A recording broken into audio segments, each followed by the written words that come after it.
There are so many people who want to take a backseat to the pregnancy and the birthing process and wonder why their children get here and their children are off the chain. It's because like y'all weren't setting a stable foundation. Y'all weren't creating a womb of peace for this child to develop in.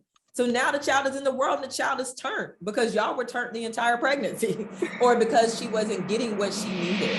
Welcome back to the podcast. I started this podcast as a way to help Black men in all aspects of our lives. Studies show on average we lose 2.8 years of our life when we're under heavy stress. And I think we can gain those 2.8 years back if we express ourselves healthily. Stick with me as I interview therapists, doctors, advocates, activists, and friends about how we can be better as Black men and as a Black community. If you're not subscribed to us on YouTube and following us on Instagram and TikTok, you'll definitely want to do that. Without further ado, let's get into the episode. All right, y'all, I'm here with Tonya. She is the founder and CEO of MyFabFinance and Muhturnl. She is also a financial educator and philanthropist. Tonya, how you doing today? I'm good. How are you? I am great, man. We've been having a good conversation behind the scenes before this episode and also today. So I just want to get into your background, right? And just why you started Muhturnl. Like, what is it? First of all, tell people what Muhturnl is, like your background and why you started it. Yeah, so Muhturnl is short for the Maternal Health and Education Project. And I created Muhturnl because of my own experience having my son. And anything that I've pretty much created outside of the company that I bought a couple of years ago is based on my experience and what I've been through. So I started a finance brand called MyFabFinance in 2013. Started that platform because I realized there weren't people who looked like me talking about money, and wanted to create a safe space for people who look like me to learn about money, to improve their finances, to feel like they weren't being judged for poor financial decisions or absence of knowledge. Started that in 2013, became a full-time entrepreneur in 2015. I had my first six-figure year, I think like maybe 2 years after starting my business, and have been pretty successful going forward. And that success allowed me to design my maternity journey. So in designing my maternity journey, I was like, okay, I want to get pregnant at this time of year. I want to deliver my son at this time. I want to be XYZ in my business, as well as be able to take a certain amount of time off and have a team to support and maintain my business while I step away and like make this child with my husband and, like spend the first couple of months just settling into motherhood. And that there was a lot of fear. So before I became a financial educator, I worked in the nonprofit sector, creating events throughout New York City. And I remember we brought an event and they were talking about the maternal mortality rates. And I was shocked to find that Black women, regardless of educational background, regardless of income, were still dying at birth at higher rates than white women. Like we could have a master's degree or a doctorate degree, and we were dying at the same rates as white women with high school educations. And that indicated to me like, okay, there's something that we're not getting from the medical system. And so when I do have a child, I want to make sure I'm getting what I need. So when I got pregnant, I was like, oh, we pulling out everything. We pulling out all the stops. And so my ability, I think we'll dig into that more, but my ability to have a supported pregnancy was based on me having the financial resources I needed.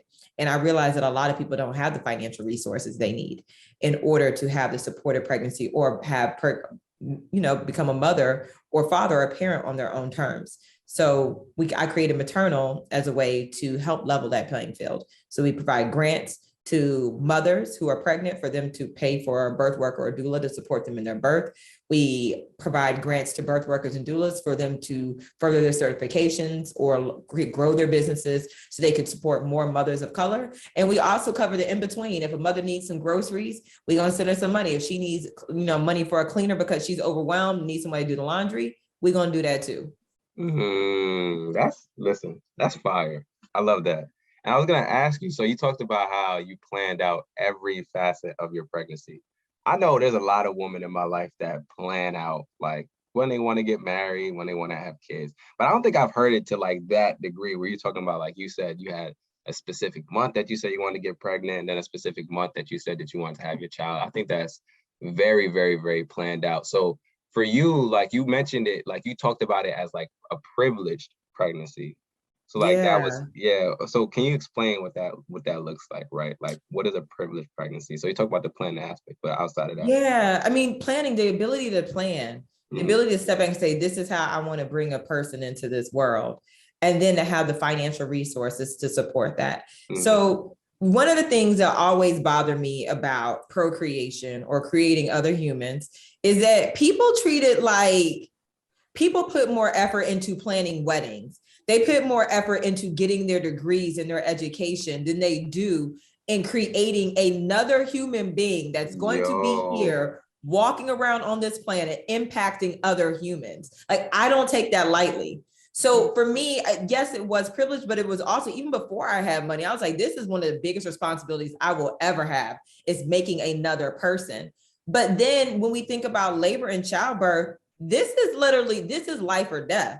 As a woman, you are the closest to death while alive when you are giving birth, especially for anybody who's, deliver unmedicated. The things that happen with your body, like your body goes through it. And so for me, it was like, okay, I'm going to prepare for this in all the ways that I can. And then I started realizing how expensive it was. My mother, I remember, was like, oh, you could take some birth classes at the hospital. But the hospital is in the business of making money. It's not a non-profit hospital. Most hospitals are for-profit entities, and that's cool. That's okay. But privilege meant, like, I was aware of my rights as a mother. I was aware of what I needed to research and the information I needed to know before I even said I'm going to deliver at that hospital. I was so intentional, and I guess, I won't say privileged, but I was so intentional to where I found the OBGYN that I wanted to work with backlogged. It was like, okay, who do I need to go to write me a referral to him? So I just found a random doctor, like, for a standard, because I think at that time I didn't need to get medical care on a regular basis. So I didn't even have a primary. I found a primary that could specifically write me a referral to the OBGYN I wanted to deliver my son. Then went with the OBGYN and realized, you know what? I want a midwife. Like, he's cool, and I want him to monitor my pregnancy, and I want to have access to certain things. I want my insurance to cover certain things, but I actually trust having a midwife more because they're going to understand how I want to deliver this child. And so ended up hiring a midwife as well as having an OBGYN, and then went and took birthing classes. So I did the Bradley birthing method, which was 12 weeks of birth classes. Most people don't get that. Like, they get a 6-hour seminar at the hospital. Right. And so, okay, so tell me what is a midwife? Because I always hear about midwife, doula. What is a midwife? What's a doula? What's the difference? So a midwife is like, a midwife can deliver a child. A midwife can guide you along your entire pregnancy journey. They are licensed, they have went to school, they have passed their exams, they know the human anatomy and everything else, but specifically for, like, supporting a woman and helping her birth a baby and that prenatal and postpartum care. A doula is not technically licensed to deliver a baby. A doula can be there to support you, and she can also be there to advocate for you in the birthing process, but their world's different because a doula is not as informed as a midwife. And then some people will become doulas and realize that there are limitations to what they can do as a doula, but they want to support women even further, and they go back and become midwives. But a doula, I know people who are doulas and don't have children, and cool. But I need you to know what this is like. You know, you need to have been in the trenches. Like, you need to know, like, what literally is going through my mind right now, because I'm feeling this. And granted, every birth is different, but I need you to have been shooting in this gym, because it's a different gym. It's different. This ain't the YMCA rec center. This is like the NBA. Like, we out here. Yeah, it's the finals, game 7, for real. Honestly, it literally, that's exactly what it is. Nah, for real though. Wow. And then you also talked about how you were researching C-section rates at hospitals. Can you tell me why you were doing that? Yeah, so I watched this documentary, Business of Being Born, and that documentary changed. I won't say it changed my perspective, because I already was like, okay, I know there's certain things I'm going to advocate for, but it helped me better understand that birth is a business. And is my connection okay? Yeah, you straight right now. Okay. Yeah. It helped me understand that birth is a business. And so C-sections actually earn more money for hospitals. And so if you have a certain type of insurance, they know that the insurance is going to pay out on that C-section. And I'm not saying they're going to push you. They're like going to push you into a C-section, but it is in the hospital's advantage for you to get one because they are quicker. They don't have to use the resources to allocate, a room and staff and everything for the time it takes for you to labor. And they make more money because it's a surgical procedure. At this point, you're bringing in anesthesiologists, you're bringing in a surgical team, you're bringing in so many other resources from the hospital, and sometimes the recovery is longer. So they make more money off of that. And with the business of being born, they talk about certain hospitals, like they're known for doing more C-sections because that's one of their revenue generators. And so when I realized I was going to deliver my son in Southern California, I knew that a home birth wasn't for me. Like, there's a lot of things I'm down with. That wasn't one of them. I knew a home birth wasn't for me, but I also knew I wanted a hospital birth that was unmedicated and had as little interventions as possible. So interventions being cesarean, interventions being, rupture of your amniotic sac, interventions being, I'm losing the term, but interventions could be, inducing labor or encouraging the mother to take something that would speed the labor up. And so I researched the lowest cesarean rates in the county, and that's the hospital that I went with. I was like, okay, you got privileges here. Talk to my OBGYN. You got privileges here. All right, this is where we're delivering. What does privileges here mean? So privileges means that your OBGYN, if you don't go in a hospital setting and they have kind of like a suite or a location that's not affiliated with a major hospital, they have privileges. They have a relationship with that hospital to deliver in that hospital. So they can send the women who are delivering. Once you go into labor, you would get admitted to the hospital. They have privileges or that relationship with, so that they can go and show up and deliver. I'm happy I did it my way though, because I had my baby on Thanksgiving Day and my OBGYN was out of town. He was on vacation. I texted him that morning. I was like, I'm in labor. He was like, cool. You're going to have to go with the doctor who is on call because I'm out of town. But luckily I had my midwife. And so my midwife was there and she stepped in. She was going to step in anyway. Right. But my midwife was able, and because in California, midwives can't deliver in hospital settings, she acted as a montrice, which is the in-between between a doula and a midwife. Okay. That gets like, the terminology gets real weird because she's a midwife, but she's not a doula, but she supported me how a doula kind of would in a hospital setting, but she knows more than a doula. Right. So I was at the point where we didn't call any doctor in until it was game time. Like I did not see a doctor until my son was crowning.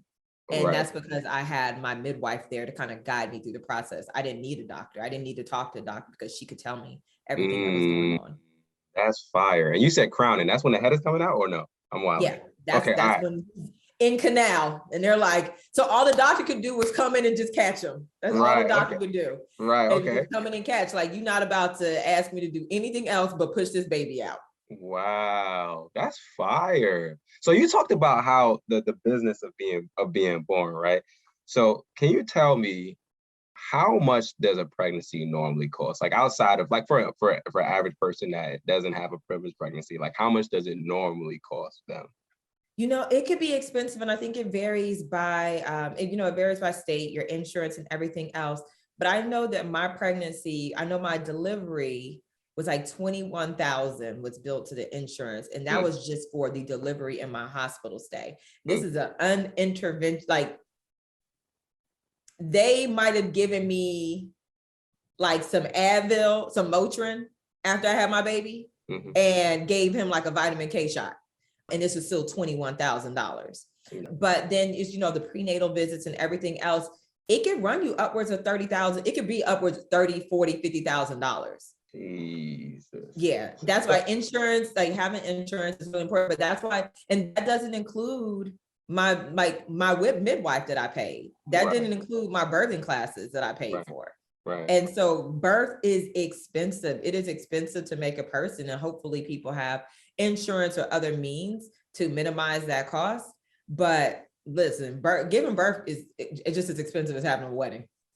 It can be just as expensive as having a wedding if you go through those certain channels, getting your blood work and everything else. Now, people can have less expensive pregnancies and less expensive births, but it could be as expensive as a wedding.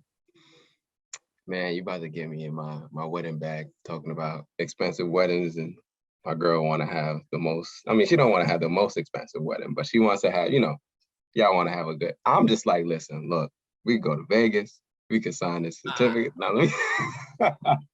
A wedding is special. A wedding Mhm. is special, and there are ways to do it less expensive. There's ways to do everything less expensive, Mm. And I think that when your podcast is about Black men and Black men expressing themselves. Mhm. And the thing that I loved about our birthing place and our choice was that we did the Bradley birthing method, which enlisted my husband as my birth partner.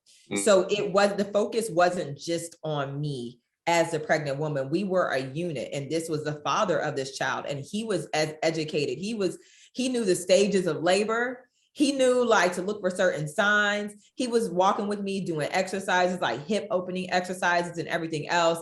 He was helping me check my blood pressure. Like, he was fully involved, and I leaned on him during that entire process. And him going through that with me allowed me to trust more. Like, I was like, okay, you're learning these things with me. You are my co-pilot in this scenario. And giving birth is probably the most vulnerable I've ever been. And for a lot of women, it probably will be the most vulnerable they are, because you are digging into you, and you're navigating contractions, you're navigating fear, and you're going through all these emotions. And then you're concerned, about your well-being, the baby's well-being. Sometimes you just need someone there to be solid, someone who knows, like, who's received the game plan beforehand. So when you're ready to deviate, they're like, nah, babe, we talked about this. Go ahead, go over there, like, lay down, take a break, rest your eyes. I'm gonna go talk to the hospital staff, or I'm not gonna let the hospital staff come in here and tell you that you got to do this right now, because we went through these classes and we already know what they're going to try to do to us.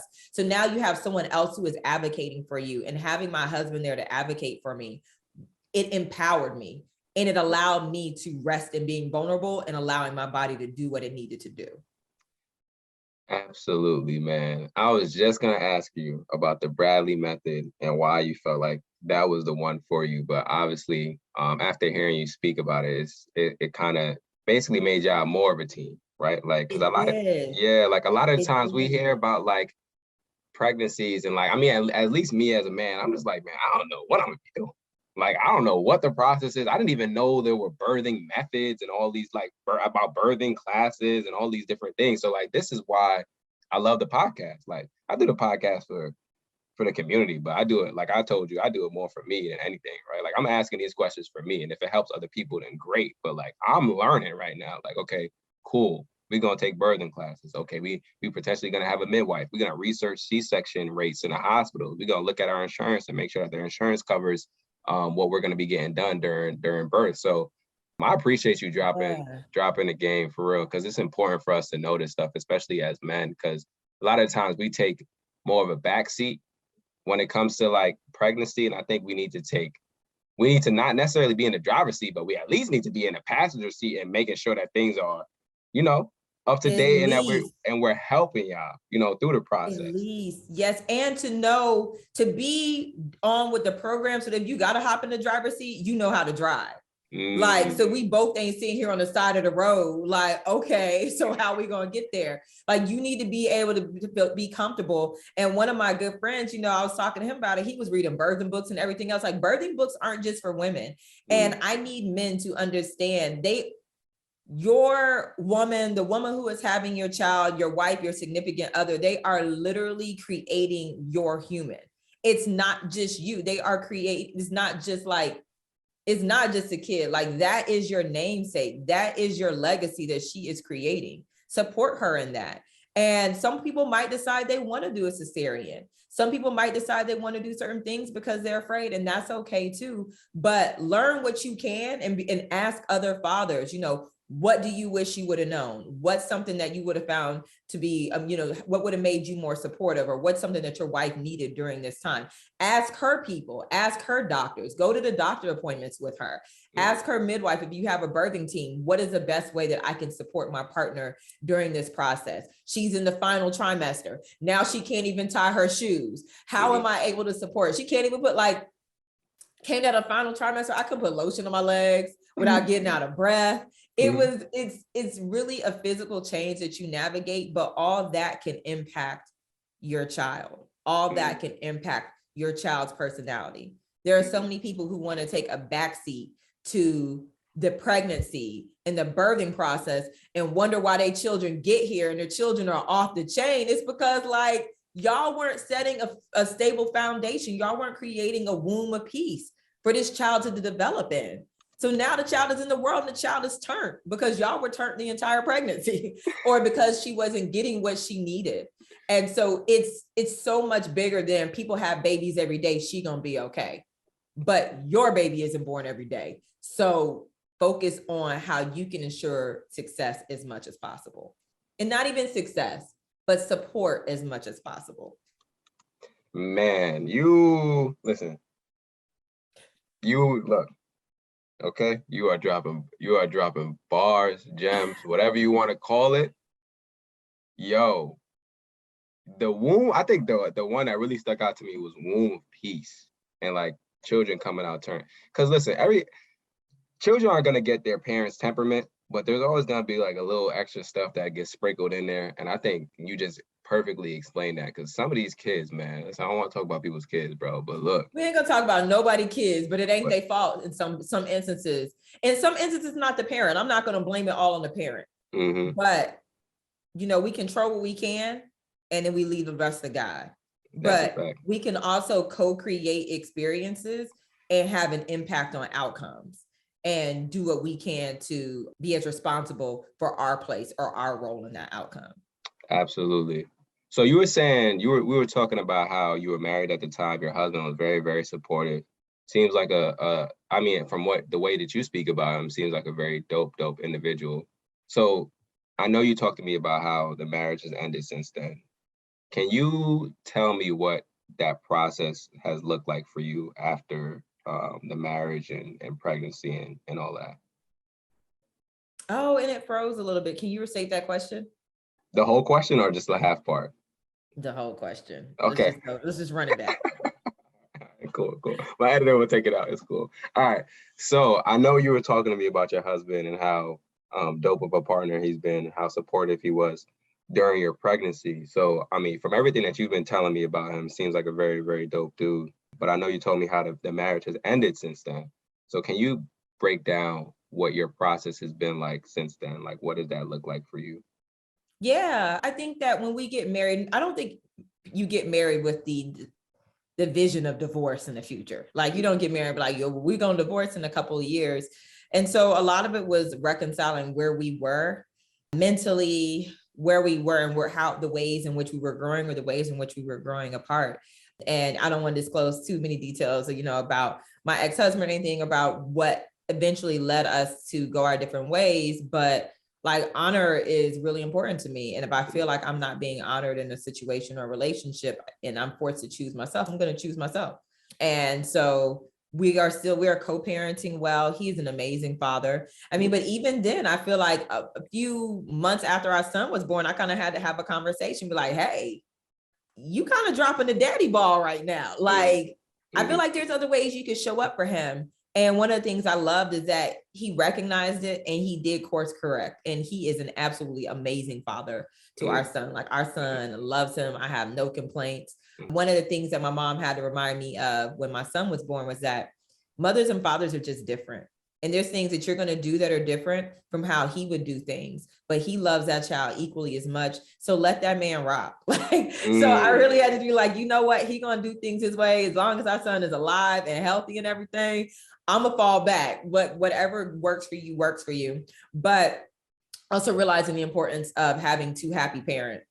And me and my husband were together for 12 years and there's been a lot of growth. There's been a business that's grown within that. There's been relocation. There's just been a lot of change and sometimes you don't grow together. And it's really important to acknowledge that because if you don't acknowledge it, then hurtful things can occur. And it got to a point where it's like, let's not damage this relationship anymore. Like, let's go ahead and part ways while we like each other before it becomes we hate one another. And now we got to co-parent through hate. Right. Yeah. So it's Ooh. being responsible. It's being responsible with ourselves, it's being responsible with each other, as well as being responsible with our son. You know, you don't really hear that too much. Like like a responsible divorce. Or like even responsible breaking up. Right? Like you're saying being responsible in terms of like you guys not breaking up, but are going through divorce while you still like each other, so that you don't have to co-parent through hate. Can you just explain, you don't have to get into super detail, but just what did that process look like for y'all? Like, was it just conversation? Was it therapy? Like, how did that go? Obviously it's gradual over time. It's not like you make a decision at one point in time, but like, I guess I just want to know a little bit more about that, because we have a lot of people in our community that get into these relationships and don't know when to like, Yeah.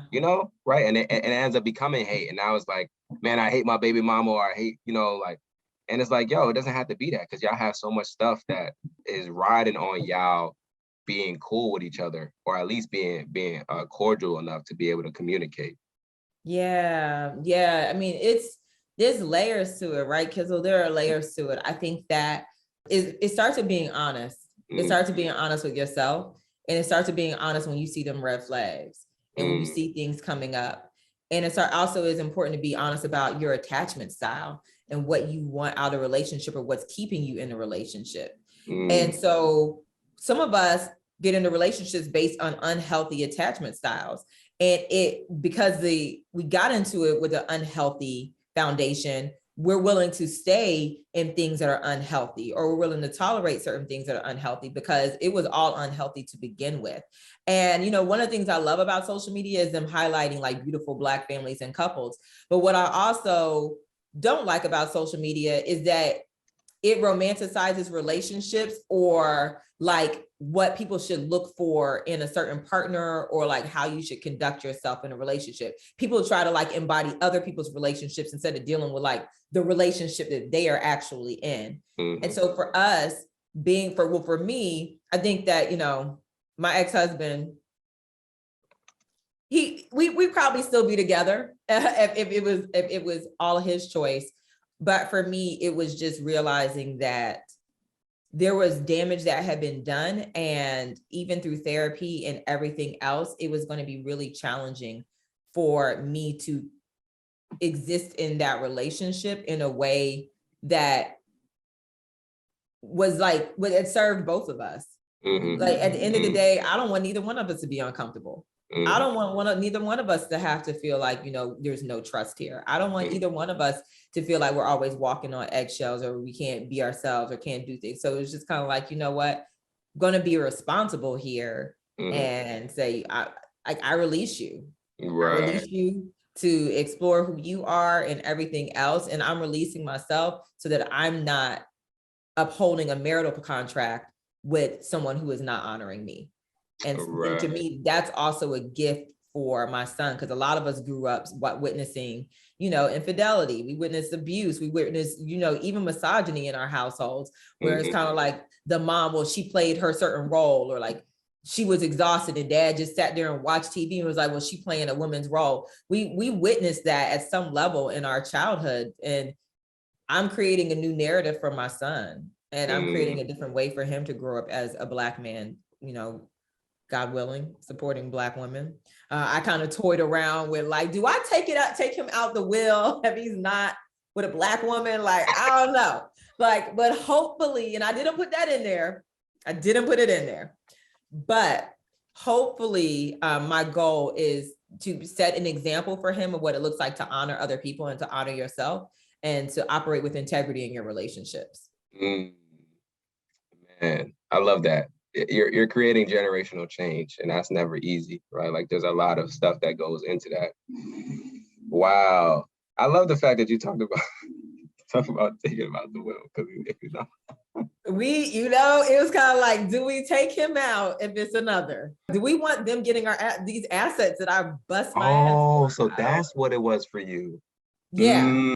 It is like, I've been intentionally, my son has a stock portfolio. My son has, I'm purchasing real estate. My son has all these assets, and it's kind of like, all right, like, when I pass, these things become his. Right. And I want to make sure that the generational wealth that I have sought to create is furthered and kept within our community, is kept within our culture, is actually furthering more Black families or families that are offspring of mine. So, that's tricky. I decided not to because I want him to be his own man. And I got to trust whoever he loves and whatever he, but it was a thought. Yeah, I see. And my estate attorney told me that she has seen things like that. She's seen people say like they got to go to a certain HBCU or they don't get their money. They got to do certain things. They got to be like, and so I didn't want to limit him in that way, but it's all about being intentional, but you also have to realize there are limits to your intent. Right. And I can't control who he becomes. Yeah. I love the fact that you said the control word, because that's what it is. You want to have control, right? We have to realize, like, especially like as parents, because I'm not a parent yet, but one thing that I know as a son is that my parents want to have control, right? Like they want to have control over like the decisions and stuff that I make. Not so much now because I'm a grown man, but when I was younger, definitely want to have control over where you're going and how you do things. And then at a certain point in time, they kind of get to the point where they realize like, oh, okay, we can't really control him anymore, right? Or try to control him anymore, right? Because he's a grown man. Like he's gonna do what he wants to do. We want him to do this, and I'm coming back and I'm telling him like, nah, this is the plan. Like this is what I'm doing, and this is why I'm doing it. And then they're like, damn, all right, cool. You got a plan? You know what? Whatever. All right, whatever. We're gonna let you rock. And that's one good thing that my parents have always done. Like my dad is African, my mom is Caribbean.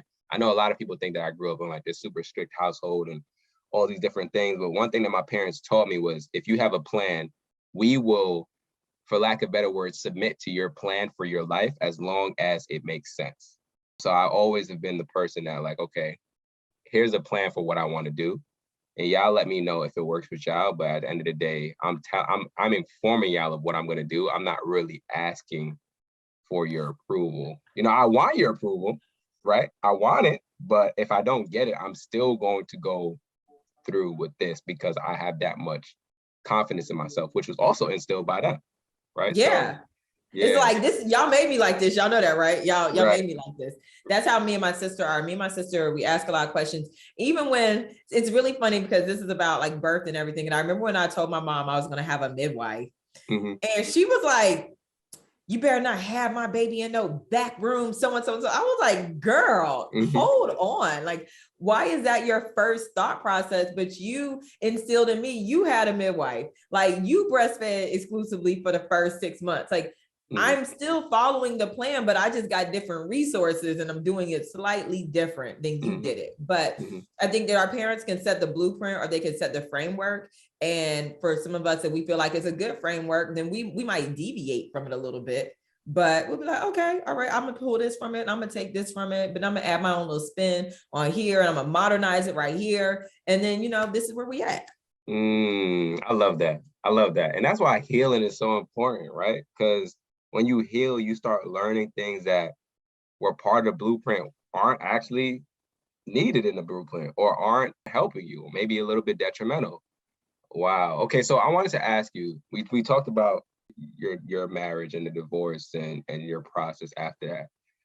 So what are some things that you learned and like, how do you plan on implementing those lessons, I guess, into your life, into your blueprint? When it comes to dating going forward? Yeah, dating or just also parenting. I mean, parenting, I learn daily with parenting, but I think my goal is to release assumptions. And one of my goals as a parent is to raise a child who doesn't need therapy from the upbringing, from the way that I raise him. Like, there's going to be life, but I don't need you to need therapy because of me, because I inflicted so much trauma or my unresolved issues or my, whatever issues I have, I didn't impart them on you. Like I allowed you to create your own shit. Like, so my goal is really to do that. And that is to be open and flexible and create a space where like my son can flourish and be curious and ask questions and try things and fail. And so even in that, I'm kind of a gentle parent. I don't physically discipline him. That's not my go-to. I try to I'm more emotionally mature and ask him questions. I treat him like a little human that he is. And that doesn't mean that I let him talk to me any kind of way. But if he says something or responds to it, I'm like, why did you respond that way? What happened? What's going on for you? Like actually asking him questions instead of shutting him down to help him also develop emotionally and be able to communicate and express his emotions. It's not like stop crying or boys don't cry. It's why are you crying? What's going on for you right now? Do you need help with anything? Can I support you right now? Let's navigate these emotions that you're displaying. So that's what I'm learning as a parent, and I'm working on it. Lessons learned are going forward, like honor the red flags. Like stop pulling them joints out the ground when you see them and tossing them back. We're like, oh, there's a red flag right here. Okay. All right. Let's stay in here with this for a little bit. Let's explore this a little. Let's unpack this a little bit. I would say that. And I think that, going forward, I'm older now. When I met my ex-husband, I was younger. I was on that whole trajectory, like, oh, we have to go get married. I need to do this by this amount of time. Now I've been married. I got a child. Like I'm dating to get to know people instead of dating to get married.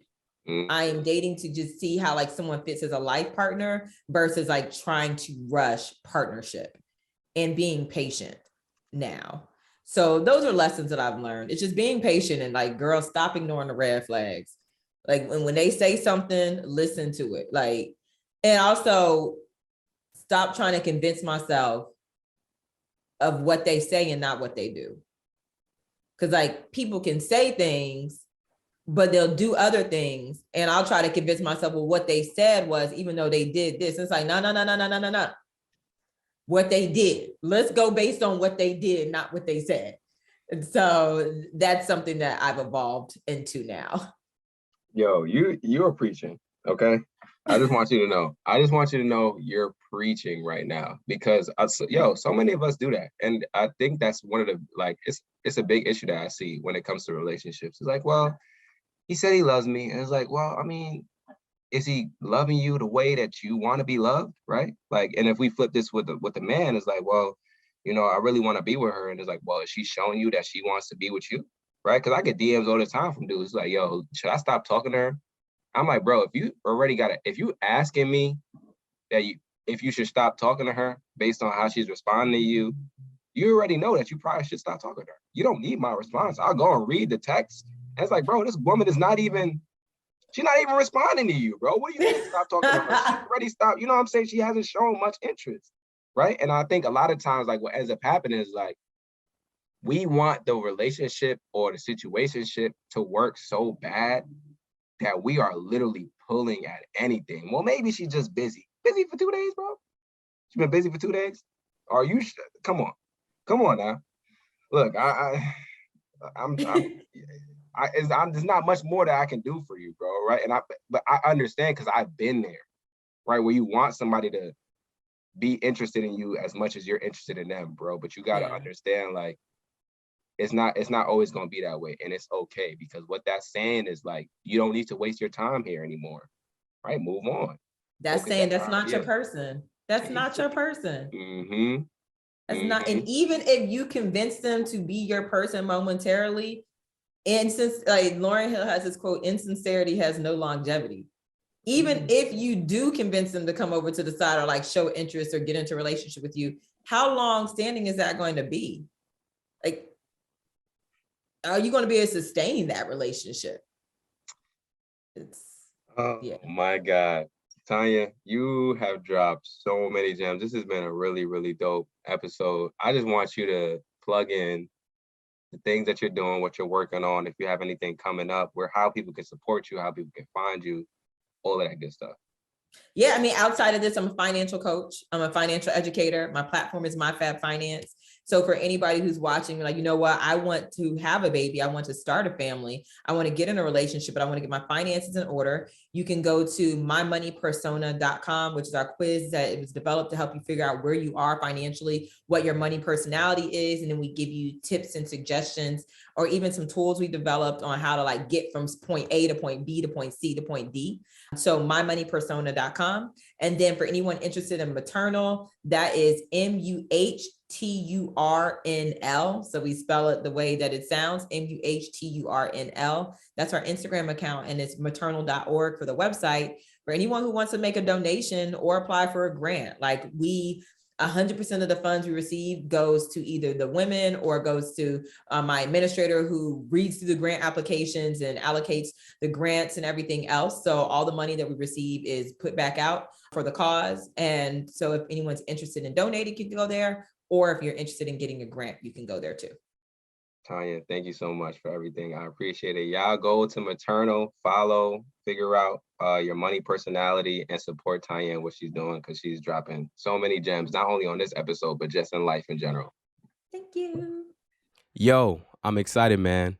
We're currently building the exclusive community, and it's going to have so many dope features. We're partnering with a Black organization to offer low-cost therapy to each member of the exclusive community. And when I say low cost, I mean that members will be able to get therapy sessions for less than $50, regardless of who they are and where they are. We're also going to have free ebooks and courses, including both the Hurting to Healing ebook and the therapy ebook I'm currently writing, live podcast episodes where you'll be able to interact with the guest and I in real time, community forums, exclusive merch, and categorized content so you can easily find information that may be useful to you. So go to expressyourselfblackman.com/therapy and register for early access. It's literally a 30-second process. I just need your name, email, and social media handle to make sure you get access before anyone else. And before I dip, I just want to thank you for your support. Without people like you,